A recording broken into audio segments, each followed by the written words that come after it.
to CBS News. We will tell you all about hail. First, John has this weekend's forecast for you. We had beautiful weather here for this weekend, mostly sunny skies and highs in the upper 80s. Overnight tonight, partly cloudy, mild, with those temperatures dropping down into the mid 70s.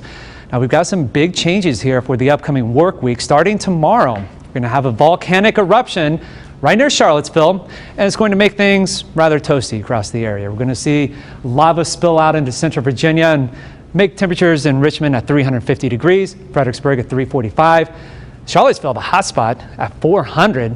Not as hot off towards the Tidewater. A little bit more comfortable with highs near 100 degrees. The reason why, we're going to have tidal waves moving in ahead of this, a global superstorm developing off towards the Atlantic Ocean. This thing is headed our way, but the key to the forecast, right before this thing makes landfall, it is going to be deflected by Godzilla. Now, a lot can change between now and then. We're looking at the latest data. We'll continue to bring you the very latest.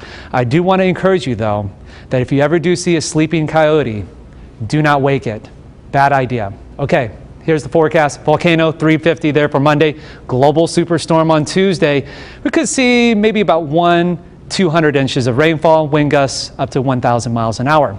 Godzilla Wednesday, I'll be honest, I have no idea what's going to happen on that day. After that, though, how about this to finish off the work week? Low humidity, lots of sunshine, with highs in the upper 80s heading into next weekend. Thank you, John. And now we have the report about hail you've been waiting for. Hail starts off as a water droplet.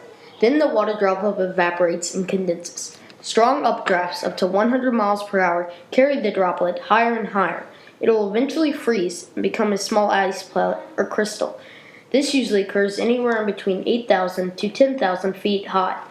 As it goes past the freezing point, it becomes heavier and heavier as more droplets latch on and freeze onto the pellet.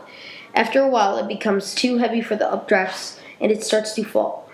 Later, the pellet will be picked back up by the updrafts and the cycle will start over again. The pellet will eventually become too heavy for the updraft to support it, and it falls. Hailstones can reach speeds up to 120 miles per hour. The size of a hailstone is determined by how strong the updraft is and how many cycles the pellet takes.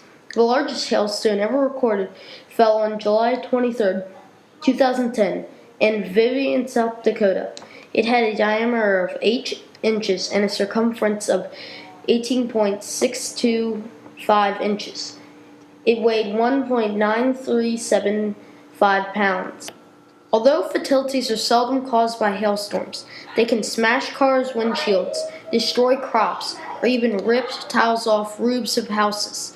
According to the National Weather Service Forecast Office, the Kansas City hailstorm on April 10, 2001 was the most expensive hailstorm in the U.S., which caused damages of about $2 billion. Hailstorms cause an average $1 billion in damage to crops and property each year.